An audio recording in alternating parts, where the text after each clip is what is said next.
Now, question 23. It being a dash issue, it's not correct to introduce questions of morality into the debate. अब इसको अच्छे से समझना है, ये बड़ा कंफ्यूजिंग है क्योंकि ये डैश मुद्दा था, सही नहीं था कि उसमें नैतिकता के डिबेट को शामिल किया जाए। तो जब आप इस तरह के बोलते हैं, ये सब बड़ा कंफ्यूजिंग है बिकॉज इसमें सारे ऑप्शंस लगने लगते हैं कि हाँ हो सकता है। तो इमोरल इशू है तो नैतिकता की बात क्यों नहीं लाएंगे, बिकॉज मॉरल है तो नैतिकता की बात लानी पड़ेगी। इररेलेवेंट मीन्स जिसका उस विषय से कोई लेना देना नहीं है, जो अप्रासंगिक इन हिंदी वी कॉल अप्रासंगिक, जो उस सब्जेक्ट से जिसका कोई वास्ता नहीं है। ए मॉरल जिसका मोरालिटी वाली कोई बात ही नहीं आ रही है, ना तो इमोरालिटी की ना मोरालिटी की। तो ए मॉरल, जैसे अगर आप कहते हैं कि I am a political person, मतलब कि अगर I am speaking against a particular political party, तो इसका मतलब ये नहीं है कि I am against that party and I am in favour of the other party. ये हो सकता है कि I am a political person, जो गलत होता है मैं उसे गलत बोलती हूँ, जो सही होता है उसे सही बोलती हूँ। तो I am a political means politics से मेरा कोई नाता ही नहीं है, इसलिए ये बड़ा कंफ्यूजिंग है। सो the answer should not be irrelevant, it should be A moral. Sachin Tendulkar dashed a century, so this is very easy one. Scored a century. Drinking too much dash one's judgment. अगर कोई बहुत ज़्यादा शराब पीता है तो वो चीज़, शराब पीने की आदत उसके जजमेंट को, मतलब उसके निर्णय लेने की क्षमता को नाकाम कर देता है, तो इम्पेयर। अगर कोई चीज़ आपको शारीरिक या मानसिक रूप से नाकाम करे तो इम्पेयर करती, इम्पीट होता है रुकावट पैदा करना, इम्पेल बढ़ावा देना, इम्पोज तो लागू करना। There was a huge dash at the airport for the prime minister, तो यहाँ पे गैदरिंग, भीड़, लोगों की भीड़। अच्छा, इसके लिए एक अच्छा वर्ड यूज होता है कॉन्ग्रीगेशन। बीइंग गिल्टी, क्योंकि गिल्टी था या थी, कौन, my daughter was afraid to dash me in the eye. तो लुक इन द आई एक ईडियम है विच मीन्स आंख मिलाकर बात करना। सो the answer is look me in the eye. The company demanded a certificate that I was a dash student of the university. अगर आप किसी भी कॉलेज या यूनिवर्सिटी के विद्यार्थी हैं तो वहाँ से एक सर्टिफिकेट मिलता है which is known as bona fide, BONA। Bona fide मतलब कि आप जेन्युइन, वाकई में विद्यार्थी हैं, तो it is known as a bona fide certificate. इसके लिए जेन्युइन वर्ड भी जाता है, mean synonym is genuine, but genuine parts होते हैं, या जेन्युइन इशू कोई मुद्दा है और बिल्कुल सही है वो, तो जेन्युइन है। बट स्टूडेंट जेन्युइन नहीं, स्टूडेंट के लिए भी use the term bona fide. Next question is number 29. The new government wants to dash the life of a common man. नई सरकार आम आदमी की जिंदगी को डैश करना चाहती है।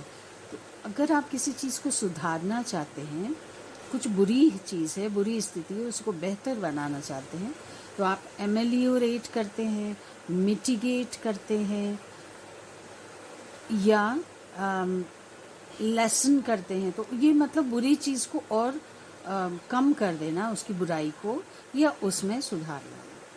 alleviate, mitigate, ameliorate, all are synonyms. 30. It is dash that we realize our duties to our motherland.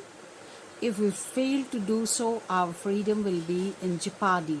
Jeopardy means खतरा।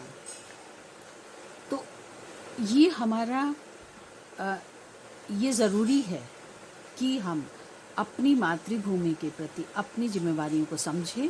ऐसा करने में अगर विफल हुए तो हमारा स्वतंत्रता खतरे में पड़ जाएगा। तो it's vital means important.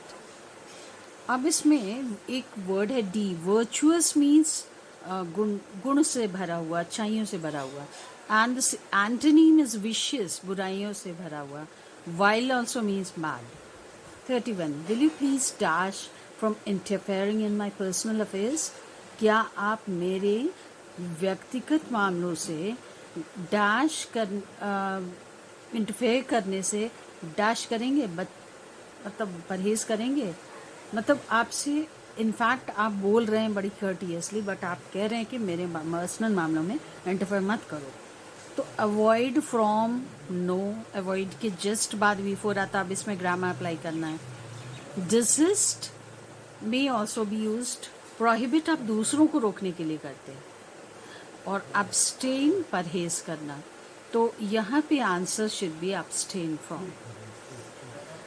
32. During Diwali the shops are dash of people, full of people.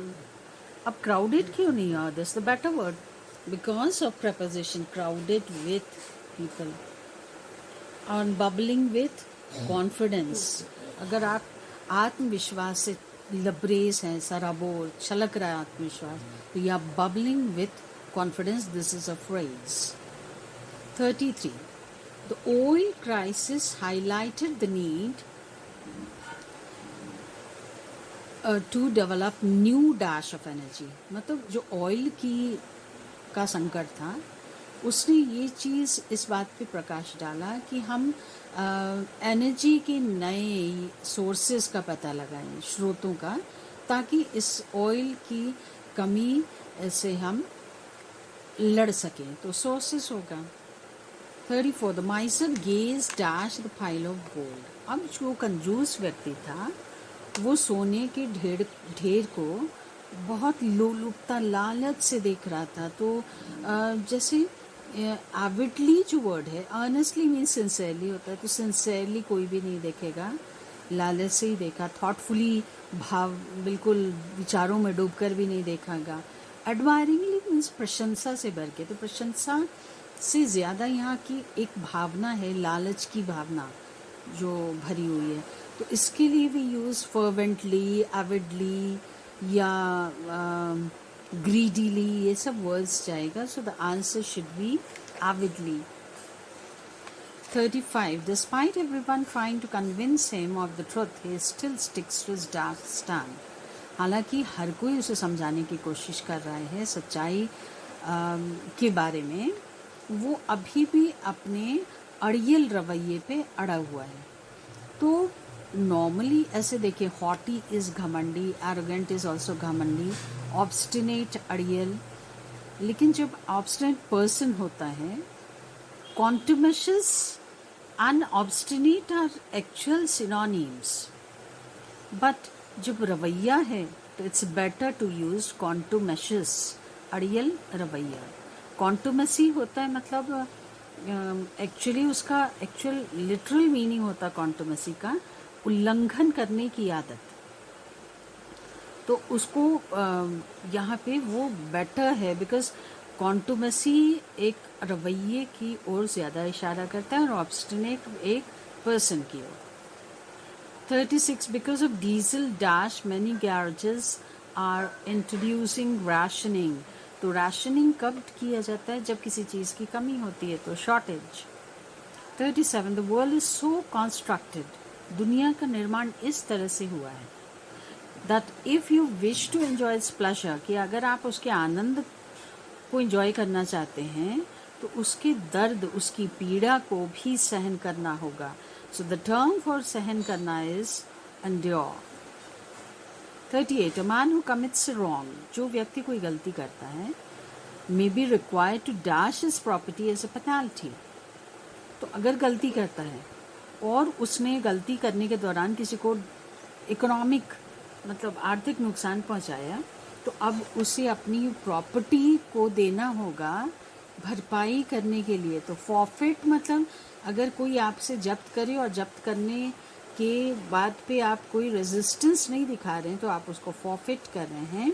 जैसे इलेक्शन में सिक्योरिटी जमा किया जाता है ना, तो जब आप इलेक्शन में अगर 10% भी वोट नहीं मिलता है आपको, तो आपकी जमानत को जब्त किया जाता है. इसका मतलब you have to forfeit your security, and security is the amount which you have deposited before the election while doing nomination. 39 I think they allow their children too much dash.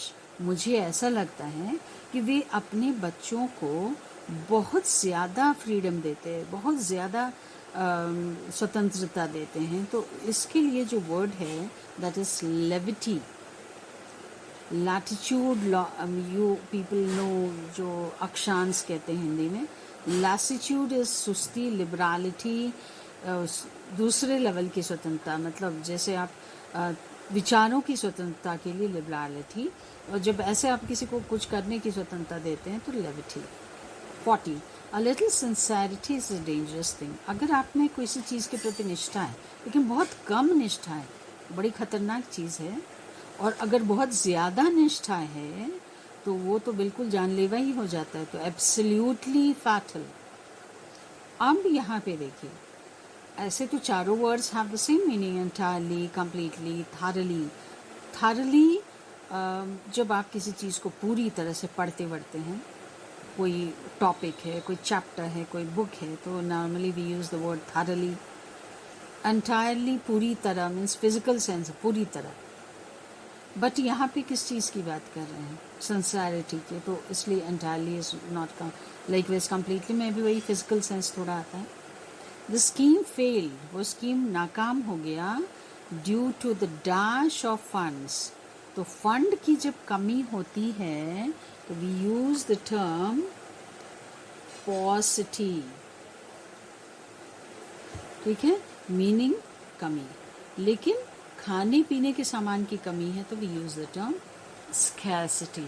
Now I have done till 41. अब इसमें 9 questions बच रहे हैं and that you have to finish on your own. And tomorrow just let me know कि set 12 और 13 में कहाँ difficulty है, so that I can sort them out. Thank you.